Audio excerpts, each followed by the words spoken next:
जय श्री माताजी। ऑनलाइन उपस्थित सभी साधकों का हम स्वागत करते हैं। सर्वप्रथम सामूहिकता में कुंडलिनी चढ़ाकर बंधन लेंगे।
तीन महामंत्र और श्री गणेश मंत्र का उच्चारण करेंगे।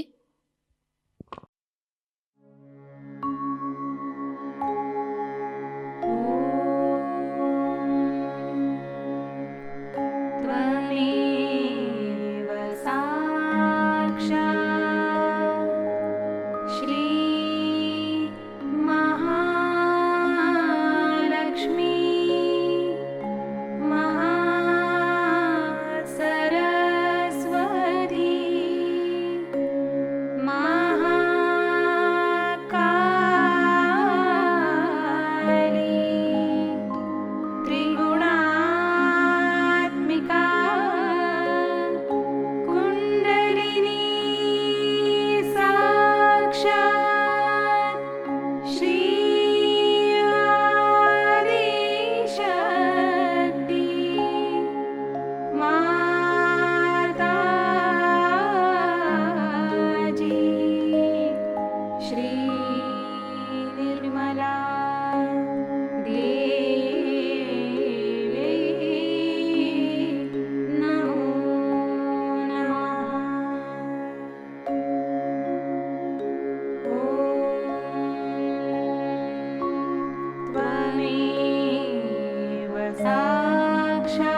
लक्ष्य केंद्रित करेंगे हमारे सहस्त्रार पर।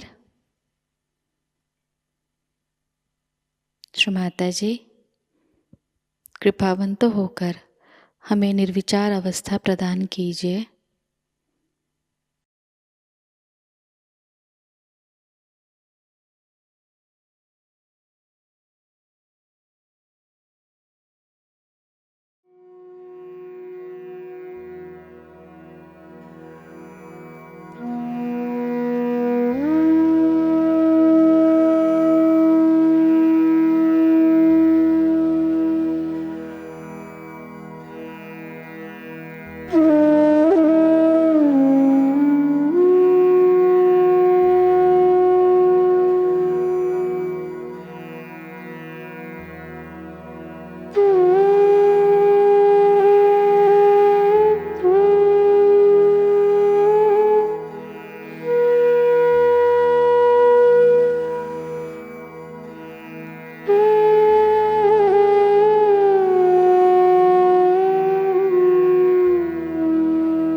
इसी अवस्था में हम परम पूज्य श्री माताजी की अमृतवाणी को ग्रहण करेंगे।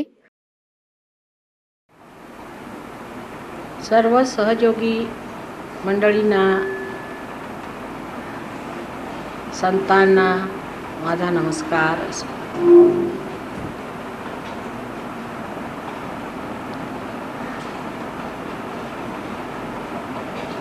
साठी उलटल्यानंतर वाढदिवस असतो तो एक एक दिवस कमी होत जातो आयुष्याचा, हे लक्षात ठेवलं पाहिजे। म्हणून एक एक दिवस जेव्हा कमी होत आहे तेव्हा आमची सुद्धा प्रगती त्या मानाने फार गतिमय झाली पाहिजे। आणि फार आनंदाची गोष्ट आहे की तुम्ही एवढ्या उत्साहाने माझा वाढदिवस केला। फार उत्साह होता, फार प्रेम, फार आनंद वाटला मला. सहयोगांना ह्या संसारात राहून सगळं कार्य करायचं असतं. मुलं बाळं, घरद्वार, आई वडील सगळ्यांना सांभाळून सहयोग करायचा असतो. मी तसंच करते. मी सुद्धा माझ्या घरातल्या सर्व लोकांना सांभाळून, सर्व भाऊ बहिणींना सांभाळून, सर्व नातलगांना सांभाळून, माझ्या यजमानांना सांभाळून, सगळ्यांना सांभाळूनच मी माझा संसार चालवून जगाचा संसार चालवते. कोणालाही सोडायचं तेव्हा हे काम कठीण आहे. कारण काहीतरी मुलीला झालं, काही मुलाला झालं, कुठे काही बिघडलं, नवरा वाईट असला, काही असलं की बायका घाबरतात. पुरुषांच्या नोकरीत काही खराबी झाली, त्यांच्या पगारात कमी झाल्या, पैशाचा त्रास झाला, असं झालं तसं झालं, त्यांनी पुरुष घाबरतात. तरतऱ्हेचे असे प्रसंग येतात ज्यांनी मनावरती दडपण येऊ शकते. पण अशा परिस्थितीतच सहयोग बसवला पाहिजे. कारण तुम्ही जर पाण्यापासून दूर असला आणि तुम्हाला तहान लागलेली असली तर त्याच्यात काही विशेष नाही आणि तुम्ही म्हणाल की आम्ही तहान मारतो, त्याला काही विशेष नाही.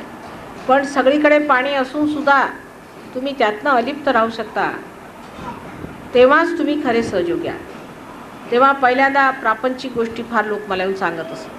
माझ्या आईचं असं आहे, माझ्या बापाचं तसं आहे, माझ्या नवऱ्याचं असं आहे, अमक्याचं तसं आहे. हळूहळू करत करत सगळं सुटत चालतं. सुटता सुटता मनुष्य अशा स्थितीला आला आता सहयोगात की त्याला स्वतःचा प्रपंच जो आहे तो एक नाटकासारखा वाटू लागलेला आहे आणि बाकी जगाचा जो प्रपंच आहे तिथे काहीतरी करून दाखवलं पाहिजे ही भावना जागृत झालेली आहे, असं मला काल लक्षात आलं आणि मला फार आनंद झाला. विशेष करून ही मुंबई नगरी म्हणजे इथे म्हणूनच महाकाली, महालक्ष्मी, महासरस्वती तिघींनी मिळून इथे पृथ्वीतनं जन्म घेतला. त्याला कारण हेच आहे की या मुंबई नगरी जोपर्यंत असं काहीतरी जबरदस्त फोर्स येणार नाही तोपर्यंत सहयोग इथे बसणार. तेव्हा या मुंबई नगरीमध्ये अनेक तऱ्हेचे प्रकार आहेत. ते इतके अनेक आहेत की त्यांचं वर्णन करता येत नाही. भूत प्रकार आहेत, बाधा प्रकार आहेत, पैशाचे प्रकार आहेत, लाचलुचपती आहेत, सर्व तऱ्हेची घाण या मुंबई शहरात. सगळ्या नद्या जशा समुद्रात वाहून जातात तशी सगळी घाण या समुद्रात येऊन बसते. सगळ्या तऱ्हेचे चोर, सगळ्या तऱ्हेचे लंपट लोक, सगळ्या तऱ्हेचे ठगवणारे सगळे इथे येऊन बसले. तेव्हा ह्या चिखलामध्ये जी कमळं मी काल म्हटली ती आपल्याला फुलवायची, ती जर आपल्याला फुलवता आली तर संबंध देशामध्ये त्याचा लाभ होणार आहे. दिल्लीमध्ये सुद्धा फार जोरात कार्य सुरू आहे. तसंच या मुंबई शहरातसुद्धा तुम्ही फार मोठं कार्य केलेलं आहे आणि ते कार्य म्हणजे ह्या अशा अपुण्य नगरीमध्ये, अशा अधर्मी नगरीमध्ये, अशा सर्व घाणीत तुम्ही स्वतःच्या कमळाला वर उचलून, हे फार मोठं आहे आणि त्याच्यासाठी मी तुम्हाला तुमचं किती अभिनंदन करावं ते मला कळलं. गर्वाने मी नुसते झुकून जाते की केवढं हे मोठं माझ्यासाठी झालेलं आहे. माझ्या मुलांनी किती मोठं कार्य केलं, त्या समाजात राहून, ह्या समाजाशी निगडीत राहून, त्याच्यात समावून त्यांनी कसं हे सुंदर कार्य केलं आहे, त्याच्याबद्दल मला फार तुम्हा सगळ्यांचा आदर. आता हळूहळू आणखी प्रगतीला लागलं नाही पाहिजे, पण जोरात प्रगतीला लागलं. सहयोग पसरल्याशिवाय तुम्ही पसरू शकत नाही. सहयोग पसरला पाहिजे आणि तुम्ही उठलं पाहिजे, तेव्हाच हे होणार आहे. जोपर्यंत तुम्ही उठणार नाही तोपर्यंत सहयोग पसरणार नाही. जसं दिव्याची ज्योत वाढते तसाच त्याचा प्रकाश वाढतो. तेव्हा हे सगळं तुमच्यावर अवलंबून आहे. जितकी तुमची ज्योत वाढेल तितकाच त्याचा प्रकाश वाढणार. तरतरीचे लोक आहेत, मला सगळं कबूल आहे, पण त्यातच आपण सहयोग बसवला ना आणि त्यातच आपण इतके लोक उभे केले आहेत ना आणि आपण सिद्ध करून दिलं ना की परमेश्वर आहे, परमेश्वराची शक्ती आहे आणि त्या शक्तीत आपण कार्य करू शकतो. हे आपण सिद्ध केल्यावर आता त्याबद्दल शंका न ठेवताना अगदी खुल्या दिलाने चढाई केली आणि खूप जोरात काम सुरू केलं पाहिजे. ज्या ज्या ठिकाणी राहतात जर शक्य असलं तर तिथे एक एक पाटी लावायची, बाहेर एक एक केंद्र प्रत्येक घरात सुरू करायचं. काय होतं बघूया. अशा रीतीने जिथे जिथे जमेल, जितकं जमेल तितकं केलंच पाहिजे. जमण्यापेक्षा थोडं जास्त केलं आणि ती हिंमत तुम्ही धरावी आणि होण्यासारखं आहे आणि मला आशा आहे की पुढच्या वेळेला मी मुंबईला येईन तेव्हा पुष्कळ सहयोगी असतील. असे तर पुष्कळ येतातच सहयोग. काल किती लोक आले होते तुम्हाला माहिती आहे, हजारो लोक होते. पण त्या हजारो लोकांमध्ये सहयोगी पक्के पोचलेले जाणलेले किती. अजूनही सहयोगी लोक आपल्या घरच्या वातावरणात आपल्या घरच्या गोष्टींकडे फार जास्त लक्ष देतात. आणि मी क्षणात ते प्रश्न सोडवते तुम्हाला माहिती आहेत. आणि सहयोगात ते अगदी क्षणात सोडवले जातात. पण तुम्ही या लहान लहान गोष्टीसाठी बसून उगीच आपलं डोकं फोड करता आणि स्वतःचा नाश करून घेता. दुसरी गोष्ट आहे, आपापसामध्ये वैमनस्य जे पूर्वी होतं किंवा पूर्वी काळापासून चालत आलेले ते सोडून आता आपण सगळे सहयोगी झालो. आपल्यातले सगळे जे काही आहेत वैमनस्याचे जेवढे काही पॉईंट्स आहेत ते गेले पाहिजे. जेवढं काही आपलं चुकलेलं आहे ते सगळं काही गेलं पाहिजे. आपल्यामध्ये जे काही आपापसामध्ये मनामध्ये वाईट आलेलं आहे ते सगळं गेलं पाहिजे. कारण आता आपण स्वच्छ झालो, आता आपण आरशासारखे झालो, तेव्हा आता आपल्यामध्ये काही घाण राहू शकत नाही. ह्याच्या या जरा बंद करा माझा आवाज. ह्याच्या एका गोष्टीला असं लक्षात ठेवलं पाहिजे की आपली आई किती क्षमा करते, किती तिला ह्या बाबतीमध्ये सहन करावं लागतं, किती गोष्टी सहन करते, कसं सगळ्यांना सांभाळून घेते, कसं सगळ्यांना वागवून घेते. आपल्यासमोर आईचा आदर्श आहे. ती जर एवढं करू शकते तर आम्ही का करू शकत नाही? आम्ही आपल्यामध्ये का भावना आणू शकत नाही की झालं गेलं विसरून जा. कोणी कसे असले तरी त्यांना डोक्यावर उचलून घ्यायचं, त्यांना मोठं करायचं, त्यांना बदलून टाकायचं. तुमच्यात ही किमया असल्यावरती तुम्ही मागे काय झालं, कुणी काय केलं वगैरे हा विचार करू. आता पुष्कळ लोकांचं असं असतं की सहयोगात नवीनही आलेले आहेत. त्यांच्यासमोर तुमचा पहिला आदर्श हा दिसणार आहे की तुम्ही किती प्रमाणे लोकांशी वागता. आता इथे कदाचित आपली जागा होईल असं मला वाटतं आणि नंतर आश्रम होईल. पण त्या आश्रमात 4 माणसं ठेवल्याबरोबर जो येईल त्याला दुलत्ती मारायची हे काम सुरू होणार. मी नेहमी पाहिलेलं आहे. कुठे आश्रम केलं की 4 माणसं आले की त्याला तुम्ही इथे कशाला आले, तुम्ही कोण, तुम्ही इकडे येऊ नका, तुम्हाला इथे राहायचं नाही, तुमचं हे नाही, तुम्ही ते ठीक नाही, ते असं ठीक नाही, तसं ठीक नाही, अशा रीतीने त्यांच्याशी लोक वागायला सहयोगात. म्हणजे हे शोभतं का आपल्याला? असं जर आपण वागायला आलो तर आपल्याला शोभतं का? कबूल, काही लोक सहयोगाला लाभदायक नाहीत, काही लोक सहयोगाला त्रासदायक आहेत, काही लोकांच्यापासून काहीही होण्यासारखं नाही, कबूल. पण त्या लोकांना सगळ्यांना तुसडून वागायचं नाही. त्या सगळ्यांना हळूहळू आपल्यामध्ये आणायचं. जे त्याच्यातले वाईट असतील, जे त्याच्यातले कामातले गेलेले असतील त्यांचा आम्ही विचार करू आणि काढून टाकू. पण तुम्ही त्याबद्दल मात्र अगदी शांतपणा ठेवा. आपल्या जीवनामध्ये पहिले शांतपणा आणला, अत्यंत शांत झालं पाहिजे. हे मी सारखं सांगत असते की कबूल तुमच्या जीवनात खूप आतप आहे, खूप त्रास आहेत, सगळं काय, पण शांतपणा हा जीवनात आणला पाहिजे. हे मला तुम्ही आता ह्या वाढदिवसाला दान दिलं पाहिजे की माताजी आम्ही शांतपणा, अत्यंत शांत, बर्फाचा शांतपणा आला पाहिजे, अत्यंत सहन केलं पाहिजे. त्याच्याशिवाय काम होणार नाही. आणि ते तुम्ही सहन करून सुद्धा तुमचं काहीही तुम्हाला होणार नाही, सगळं सहस्रारातनं निघून जाणार. जे काही तुम्ही सहन करता करता म्हणतात ते सगळं निघून जाणार आहे. तेव्हा माणसाने त्याबद्दल जास्त विचार करू नये. मी फार दुःखी, मला हा त्रास वगैरे हे कसलं काय आलं आहे? अहो तुम्ही संत झाले, आता तुम्हाला दुःख कसलं आलं आहे? संतांजवळ दुःख राहतात का? असा विचार ठेवला पाहिजे. आम्ही संत झालो, आम्ही फार मोठे झालो, आमच्याजवळ दुःख, आमच्याजवळ या व्यथा ह्या कशा असणार? आम्ही लोकांच्या व्यथा ठीक करणारे, आम्ही साबणासारखे सगळ्यांना धुणारे, आमच्यावरती कसा मळ बसणार? हा एकदा तुम्ही निश्चय कायम केला तर पहिल्यांदा तुम्हाला शांती लाभ होणार. थोडं लावून द्यायचं, जरा हलकं नाही हात जोरात. हां, तुमच्यामध्ये पहिल्यांदा शांती लाभ होणार आणि तो शांती लाभ झाल्याबरोबरच तुम्हाला सगळं व्यवस्थित दिसू लागेल. जोपर्यंत मनुष्याच्या मनात शांती बसणार नाही तोपर्यंत काहीही व्यवस्थित दिसणार नाही, सगळं उलटं दिसणार. कोणत्याही माणसाबद्दल धारणा, कोणत्याही परिस्थितीबद्दल विचार, ह्या सर्व गोष्टी ज्या आहेत त्या जर तुम्ही अशाशी तुमचे मन हलत असले तर कधीही स्पष्ट रूपाने दिसणार नाही. म्हणून पहिल्यांदा शांतीचा वास करायचा, शांती पाठ करायचा. आईने सांगितलं शांत राहा. शांत झाल्यावर तुम्हाला इतकं लक्षात येईल की सगळे संबंध कसे बनतात, सगळा आनंद कसा येतो, मैत्री कशी होते, कामं कशी होतात. तुम्ही अशात असले तर तुमच्यावरती जे देवदूत आहेत, तुमच्यासाठी जे सगळे आम्ही व्यवस्था केलेल्या आहे त्या सगळ्या व्यवस्था सुद्धा त्यांना समजत नाही का त्यांना करायचं काय. एकदम धावपळ सुरू, घाई सुरू. काही लोकांचं म्हणजे राग नाही, पण त्याला प्रत्येक वेळी इथं ठेवू का तिथं ठेवू का, ह्याच्या डोक्यावर ठेवू का त्याच्या डोक्यावर ठेवू का, सारखा हात असा असा त्यांचा चाललेला असतो. तेही अशांतपणा आहे. काही लोक रागीट असतात, तोही अशांतपणा. तरतरीचे अशांतपणाचे प्रकार आहेत. काही लोक बोलत नाहीत, राग आतमध्ये घेऊन बसायचं, बोलायचं, एकदम फटक्याऱ्याने वागायचं, किंवा एखाद्याने अगदी मी फार दुःखी असं तोंड करून बसायचं. हे काही साधू संतांचं लक्षण. साधू संत देण्यासाठी होता, जगाला द्यायचं असतं दुसऱ्याला. तेव्हा जे साधू संत असतात त्यांच्याकडे कुणी आला तर त्याला ओलावा मिळाला पाहिजे, प्रेम मिळालं पाहिजे, त्याला समाधान मिळालं पाहिजे, परत त्याला संरक्षण मिळालं पाहिजे.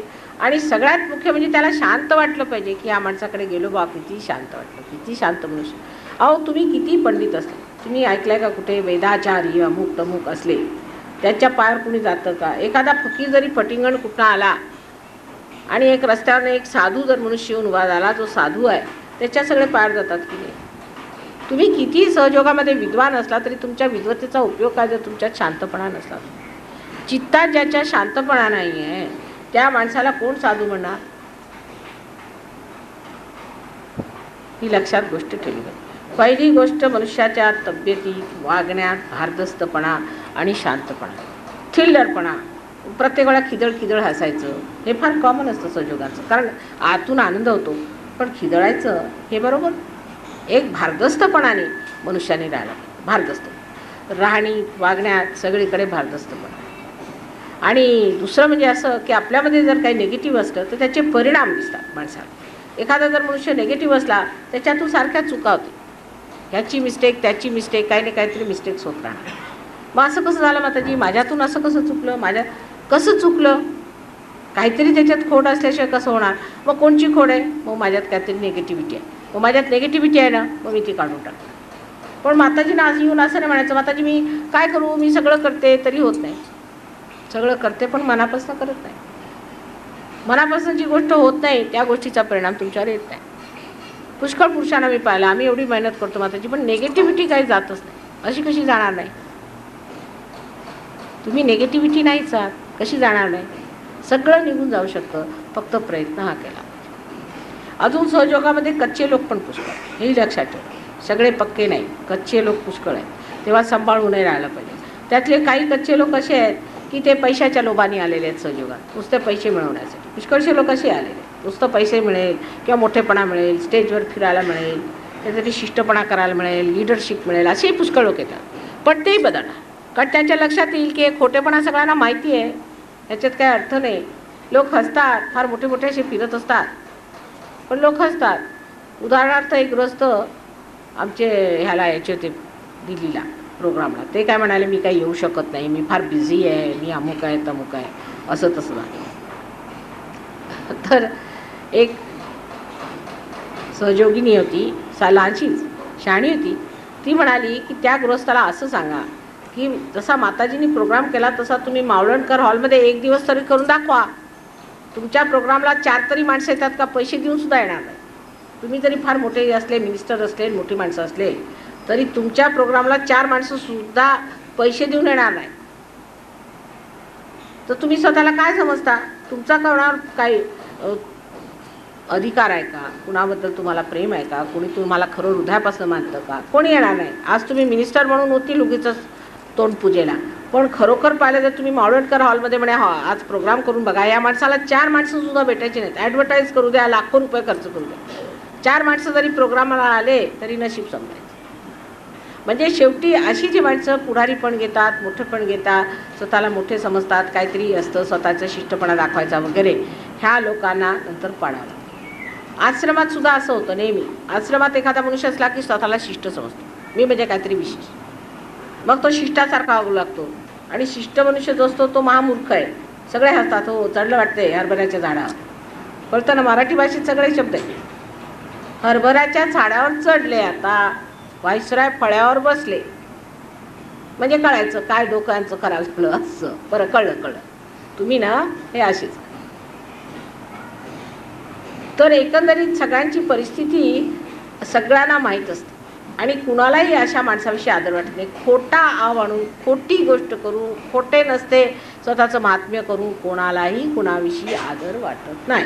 कारण प्रत्येक मनुष्य फार हुशार मनुष्य. थोडे दिवस होईल, थोडे दिवस तुम्ही चकवाल, उद्या जोडे घालतील, थुंकतील त्याच्यात, ती निघाल. माहिती आहे तुमचं. आज बसतात आकाशात आणि उद्या पडतात गटारात. हे का होतं? आपण विचार केला. ह्या लोकांचं असं भवितव्य काय? आज तिथे बसलेले एकदम जाऊन तिथे जाऊन का पडतात? कारण असं की खोटेपणाचा एक वैशिष्ट्य आहे की खोटेपणा हा किळसवाणा असतो आणि तो समोर येऊन साक्षात उभा राहतो. आज जे लोक तुमच्या पुढे पुढे सुद्धा करतात तेही खोटे आहेत, तेही पडणार आणि तुम्ही पडणार. तेव्हा आपल्यामध्ये ही कुंडलिनी जागृत झाल्यावर, ज्याला आपण म्हणू की चंडी जागृत झाली या देशात, चंडी जागृत झाली म्हणजे काय झालं? कुंडलिनी जागृत झाली म्हणजे खोटेपणा म्हणजे आपण सडेतोडपणा ठेवायचा, त्याला सडेतोडपणा. कुणी जर खोटेपणा केला तर तो मनुष्य हमखास पडतो. त्याबद्दल आपण काळजी करायला नको. तो सगळ्यांच्या समोर दिसेल की हे असे खोटे आहे, त्यांच्यात हे दोष आहे, ते समोर येऊन उभं आहे. ह्या सहयोगाचा विशेष प्रकाश देण्याचा एक भाग झाला. तेव्हा जी नवीन मंडळी आलेली आहे, तुम्हाला वाटतील हे खोटे आहेत, हे लप्पाछप्पी करतात, पैशाला आले, अमुक झालं तमुक झालं, काही असलं, तुम्ही त्याची काळजी करायची. त्यांची विचार आम्ही करणार, त्यांची व्यवस्था आम्ही करणार. तुम्ही स्वतःची व्यवस्था मात्र भारदस्त राजासारखी ठेवायची. कुणी कसाही असला, कसाही वागला तरी तसंच. असं जर तुमचं वागणं असलं तर कुणीही तुम्हाला हात लावू शकतो. पण लहान लहान गोष्टीत लोक भांडणं करतात, लहान लहान गोष्टीमध्ये. आता मराठीत नाही बोल्या, मग हिंदीत कशाला बोल्या माताजी तुम्ही? मराठीतच बोलायला पाहिजे. अरे पण हिंदी आपली राष्ट्रभाषा. पण या ना बघा, ज्या लोकांनी फॉरेनर्स आले त्यांनी तर कधी मराठी भाषा कशाशी गातात, त्यांना मराठी नावाची भाषा पण जगात आहे हेही माहीत नसेल. पण ते चुपचाप ऐकत बसतात. त्याच्यापासून शिकणं सांग, कारण त्यांनी तुमच्यापेक्षा पुष्कळ जास्त हरभऱ्याच्या झाडावर चढलेले, चांगले आपटलेत चढून चढून. त्यांना माहिती आहे हे हरभऱ्याच्या झाडावर ना आपटलेले आम्ही, आता आपटून आपटून आता टाकीचे घाव सोडून त्याच्या देवपून आलेले. अजून आपल्याला आपटायचं आहे. त्या आपटण्यासाठी आपण आता कशाला चढायचं वरती? जाऊ द्या, काय घोड्यावर बसायला नको. कागदी घोड्यावर बसून जी स्थिती होते ती स्थिती स्वतःची कशाला करून घ्यायची? सगळ्यांच्या समोर फटफजिती करून घ्यायची, सगळ्यांची फटफजिती होते. तेव्हा एक शहाणपणा धरून कोणताही खोटेपणाचा मोठेपणाचा आवाहनायचा नाही. सहयोगात तुम्ही पैसेवाले असाल तर असाल आपल्या घरात, माताजीला खरेदी करू शकतो. तुम्ही श्रीमंत असाल तर तिथेच राहा. तुम्ही मोठे मिनिस्टर असाल तर घरात बसा. तुम्ही कोणी असला तरी तुमचं काही महत्त्व इथे नाही. इथे मग तर फक्त हे आहे की तुमची कुंडलिनी कुठे आहे, तुम्ही सहयोगात कुठे आहे, तुम्ही कोणचे कोणचे सिद्ध केले, आपले चक्र हे मुख्य आहे. तो मनुष्य मोठा, बाकी मनुष्य मोठा नाही. हे साधू संतांचं राज्य. साधू संतांच्या राज्यात ह्या सगळ्या बाह्यातल्या गोष्टी बाहेर राहतात वाहण्यासारखी. त्या तुम्ही कोणत्या गाडीत आला, तुम्ही कोणते पैसे घातले, तुम्ही काय केले, याचं काही महत्त्व इथे कोणाच्यावर इम्प्रेशन पडणार नाही. तेव्हा ज्या गोष्टीचं खरंच जगामध्ये नेहमी इम्प्रेशन पडलं ते म्हणजे तुम्ही संत साधू कोणत्या लेवलचे आहेत ते पाहायला पाहिजे. ते संत साधू तुम्ही झाले पाहिजे. एवढा मोठा राजवाडा आहे, फोर्ट आहे या आग्र्याला. मी गेले होते तिथे, तर ती रात्र झाली, संध्याकाळ झाली, तर असं वाटायला लागलं की भूतखाना आहे, इथं काही आहेच नाही. अगदी जे मोठमोठे राजे झाले, राण्या झाल्या, काय काय त्यांनी दागिने घातले असतील, पुरुषांनी काय काय नखरे केले असतील, काय झालं असेल ते झालं असेल, सगळं समोर. बाहेर आले तर तिथे एक मदार आहे, तिथे एक दीप जळत होता. त्या लाईटमुळे आम्ही खाली येऊ शकलो नाही, तर लाईटच नव्हती. विचारलं बा ही कोणाची? तर म्हणे हे फकीर होते आणि हे अकबर बादशांचे गुरु होते, पण ते कधीही आतमध्ये राजवाड्यात गेले नाही, म्हणून अकबर बादशांनी त्यांची कबर इथे बांधली. केवढी मोठी गोष्ट आहे, केवढी मोठी गोष्ट आहे की आज त्या माणसाची तिथे अजून दिवा लागला जातो. आणि त्या एवढ्या मोठ्या मालामध्ये एक दिवा नाही, अंधार. कोणाला माहीत नाही कोण राजरे झाले, कोण राण्या झाल्या, सगळ्यांच्या कोणाच्या कबरी तिथे असतील, काय असेल ते असेल. तेव्हा मनुष्याचं जे राहतं, परमनंटली जे राहतं ते काय आहे? ते त्याच्यातलं ऐश्वर, आणि ते ऐश्वर त्याच्या आत्म्यातलं आहे. ते आम्ही सहयोगाने मिळवायचं. आम्हाला दुसऱ्या लोकांचं सारखं ऐश्वर मिळवायचं नाही, जे टिकाऊ नाही आहे, जे निरंतर राहणार आहे ते मिळवायचं. आणि ते मिळाल्यानंतर वाटलं पाहिजे, दिलं पाहिजे, लोकांना बरं केलं पाहिजे, त्यांना फायदे झाले पाहिजे, त्यांच्यापर्यंत कडे करुणेच्या भावनेने पाहिलं पाहिजे, सगळ्यांना प्रेमाने वागावं. हे एकदा जर वाढत चाललं तर मला वाटतं की ह्या देशाची तर काय हजारो देशांची आपण स्थिती ठीक करू शकतो. पण पहिल्यांदा तुम्ही तयार व्हायला पाहिजे. माझ्या एकटीच्यानी होणार नाही. जसं हे आहे ह्याच्यात मी बोलते, पण ह्याला काढायला किंवा ह्याच्या आवाजाला न्यायला सुद्धा काहीतरी पाहिजे ना. तसंच तुमचं आहे. तर तुम्ही अगदी पूर्णपणे पोकळ असलात, त्याच्यातनं ही शक्ती अशी सुंदर आहे की जसं मी काल म्हटलं होतं की ते व्हायचे दिवस आले. विश्वाचं कमळ उघडायचं आहे. विश्वाचं सहस्त्रार दल उघडायचं आहे. शतदलाचं कमळ उघडायचं आहे. त्याच्यासाठी तुम्ही एक एक दलं आहात. ते काही जास्त कठीण काम नाही. सगळ्यांनी जरा मेहनत केली, स्वतःची ध्यान धारणा स्वच्छता ठेवायची, मेहनत करायची. घरातच आपल्या म्हणायचा आमचा आश्रम आहे. आम्ही आश्रमवासी आहे. आश्रमवासी सकाळी उठून ध्यान धारणा पूजा वगैरे सगळं व्यवस्थित करून जे काही कार्य करायचे असते, परत संध्याकाळी ध्यान धारणा, परत जिथे प्रोग्राम असेल त्या प्रोग्रामला जायचं. कुठेही प्रोग्राम असला तरी तो गाठायचा. आपल्या तिथे जवळपास करू शकतो का एखादं केंद्र तिथे सुरू करायचं. 4 माणसं जोडायची. त्या सहयोगाला हळदी कुंकाला बायकांनी बोलवायचं, सहयोग सांगायचा.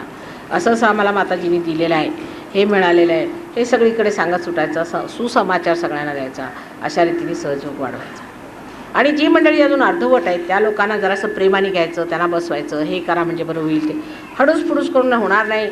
त्याला फार प्रेमाने वागवायला पाहिजे. ही गोष्ट पहिल्यांदा मी सांगते. अत्यंत प्रेमाने सगळ्यांना जोडून घ्यायचं. त्यांच्यावरती सगळ्यात जास्त प्रेमाचं इम्प्रेशन पडतं की तुम्ही कशा. एका बाईला मी दिल्लीला पाठवलं की तुम्ही जाऊन आशीर्वाद होता. तर तिने मला सांगितलं वहाँ तो बंदरों का राज चल रहा है. मतलब बंदरों का राज चल रहा है और क्या माताजी, उन बंदरों के बीच मुझे नहीं जाने का. कहाँ आप और कहाँ आपके बंदर. मला काही समजेच ना. बंदर कैसे रह रहे वहाँ म्हणे. वहाँ एक से एक तूफान आदमी रहता है. ज्याच्याशी बोला तोच म्हणे हरभऱ्याच्या झाडावर. बरं म्हटलं कोई हर्जा नाही, हम उनसे बात करेंगे, ठीक करें. पण इतकं वाईट नसणार. मी तुम्हाला सांगते इतकं वाईट नसणार. पण इम्प्रेशन असं पडतं माणसाचं. जराही तुम्ही जरासं शिष्टपणा केला की इम्प्रेशन वाईट होतं. म्हणून अत्यंत नम्रपणाने राहायचं. दुसरं सांगायचं म्हणजे की पारंपरिक मनुष्याने असायला पाहिजे. आपल्या भारतीय परंपरेला उतरणारे आपण असायला पाहिजे. आता समजा एखादा आश्रम आपला झाला आणि तिथे एक जीन घालून की केस कापून एखादी बाई उभी असते, तिने हाय सुरू केलं होते म्हणजे आहे हे कसलं काय आश्रम. आपलं काही मॉडर्न आश्रम नाही, अनादी आश्रम आहे.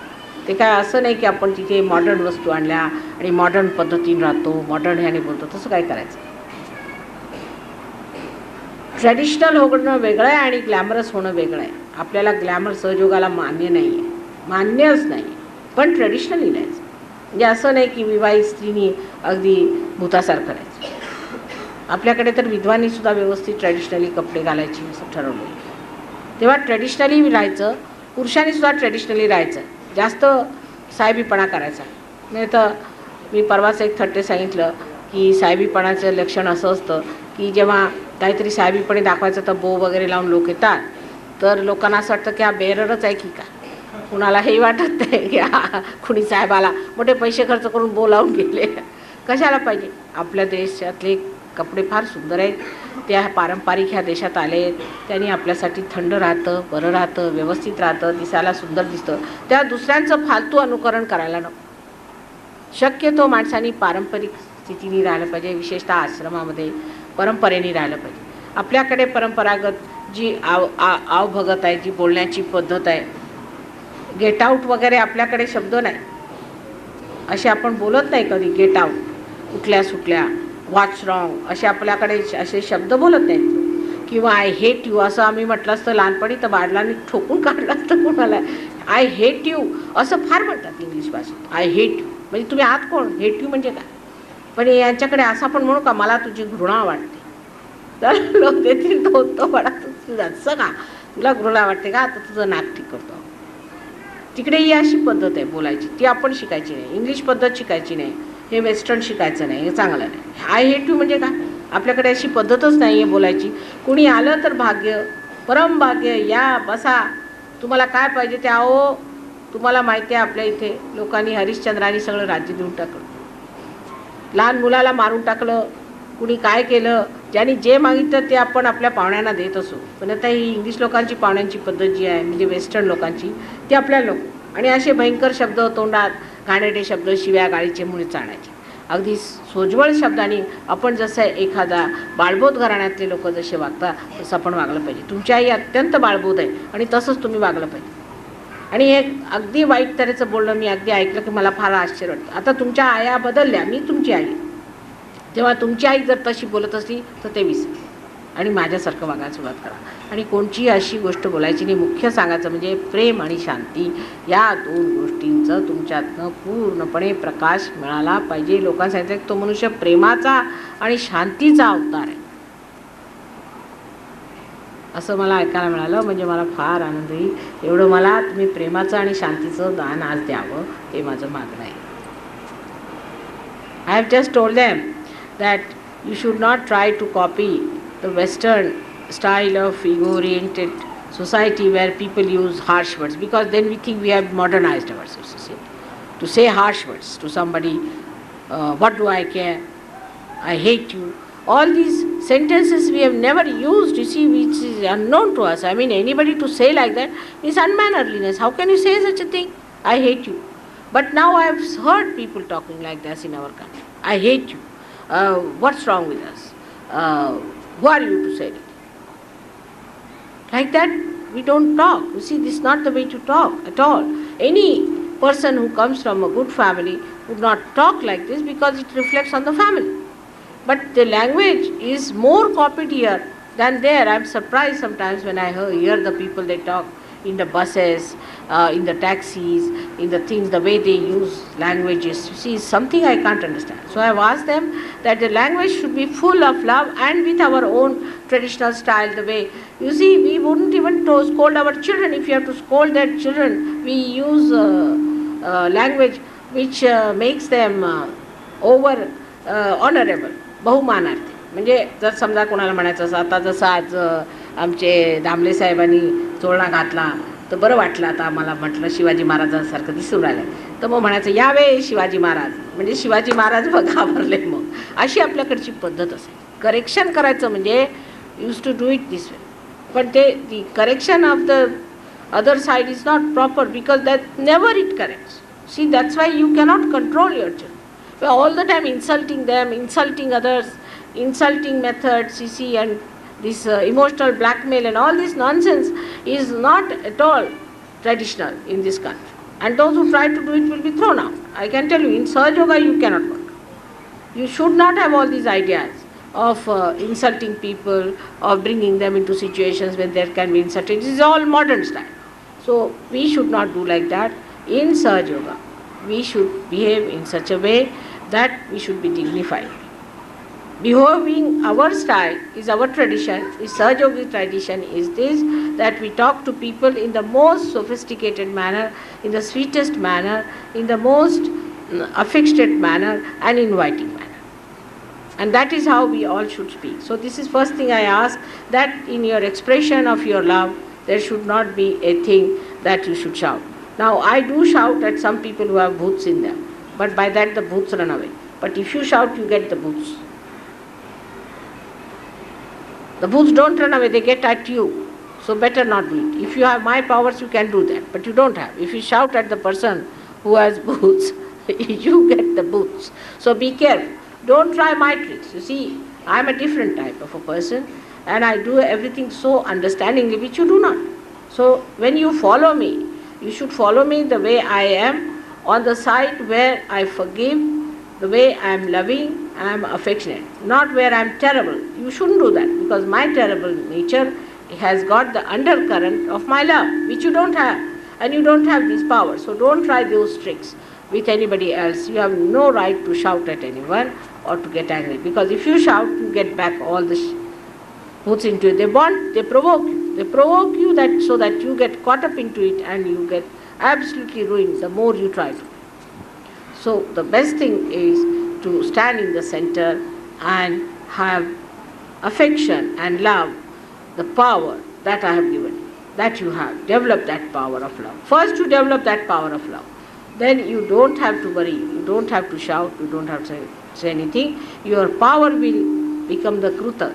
It will work out itself and create that beautiful atmosphere that we want to do. We don't want anybody to be ruined. But if you start shouting at people, they'll all run away. Especially in the ego-oriented society, you should not shout at all. That will not appeal to anyone. If you shout at anyone in the ego-oriented society, you will always distract them and they'll run away. So I have to tell you that you might be the highest of highest. First thing you have to give me today is that in your talk, in your behavior, in your heart, you will reside one with love. And the second thing I want to ask is that you should be peaceful. Try to have peace with yourself. Don't fight with yourself. Now the Western people have one problem, they fight with themselves. How is it this is happening to me? I am so bad, I am no good, I have done this, I am so bad. If you go on fighting with yourself, then you will become weak. On the contrary, you must say, I am so good, what's wrong with me? I have got realization, what's wrong with me? Have that confidence in you, and then it will work out. And as a result of that only, you start shouting at others. But supposing you understand that there is nothing wrong with you, you have to be peaceful. We all have to be very peaceful people, and you have seen my peaceful nature has solved so many problems just like that.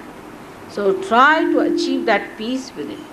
That peace should not be lost at any cost, and should not be also expressed outside in a way like I sometimes, my peace itself becomes terrible. But you don't have that kind of a possibility, so you just don't do it. You just don't do it. Never do it that way. Try to be extremely peaceful. Try to make your forehead relax. Many people come to me with like this, you see. Then I just know that there's a big bhoot on the head sitting. Then I shout at them. Keep your forehead relaxed. Relax. I'm not doing anything. Mother is doing everything. Relax. Relax. Relax. If you relax, you will find that your heart will open. My heart cannot open. Why? Why can't you open your heart? Because you have no trust in yourself. Try to trust yourself. Open your Agya, open your Ekadasha and your Sahasrara, and your heart will open. Once your Sahasrara is open, your heart will open automatically. So you will have a peaceful life. So today I am asking for two things from you. It's a funny thing that a mother has to ask for a gift. And the gift you have to give, first one, is that you should be peaceful people. You should express peacefulness through your own character, talking. But it doesn't mean that you should be people who are bleak or who are, we can say that, are morbid people or people who tolerate nonsense. No, there is a way of resistance, but a resistance of a peaceful resistance, that you are not afraid of anything, you are not frightened of anything, you are not going to bow down to anything, you are not going to compromise with anything, but you are peaceful. That sort of a temperament you must develop and also express outside is very important. And second one is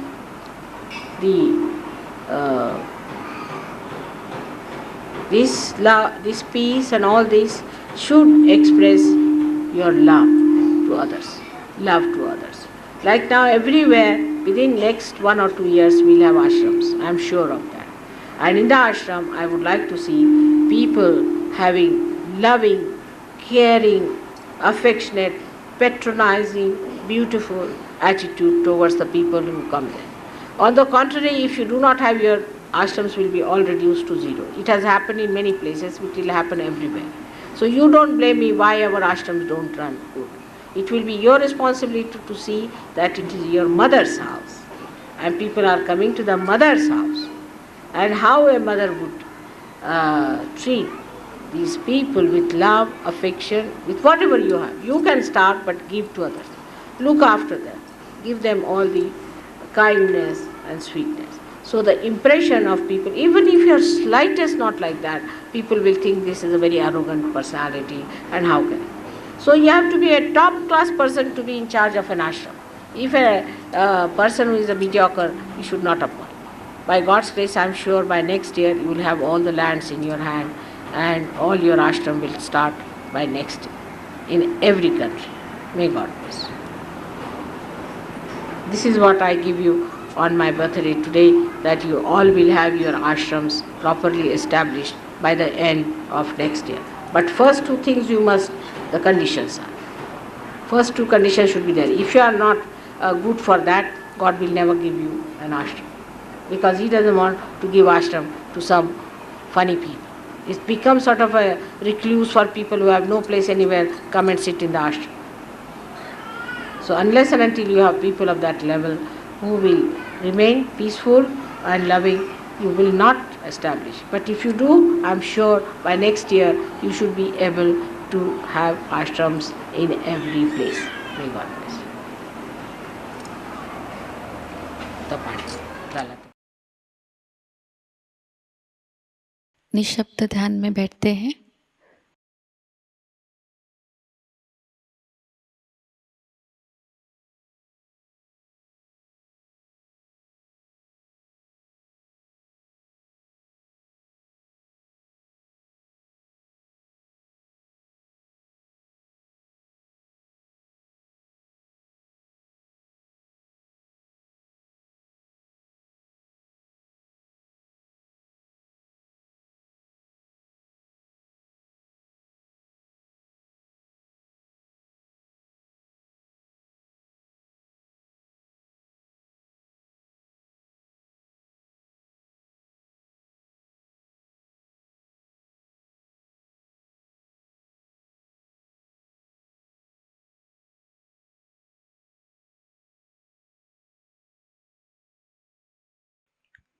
परम पूज्य श्री माताजी, आपकी परम कृपा में हम सब एक प्रतिभाशाली व्यक्तिमत्व बन जाए।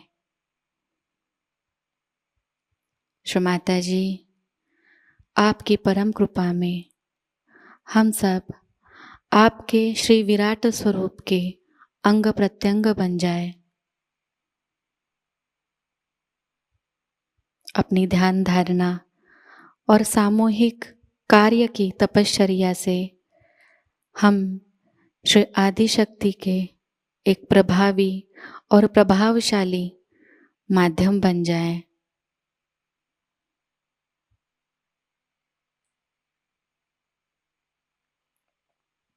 परम पूज्य श्री माताजी, आज का यह सामूहिक ध्यान हम आपके श्री चरणों पर समर्पित करते हैं।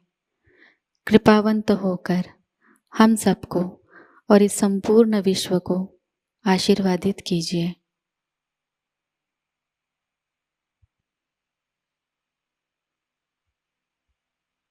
श्री माँ को प्रणाम करेंगे और सामूहिकता में कुंडलिनी चढ़ाकर बंधन लेंगे।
आज का यह ध्यान केंद्र यही संपन्न होता है।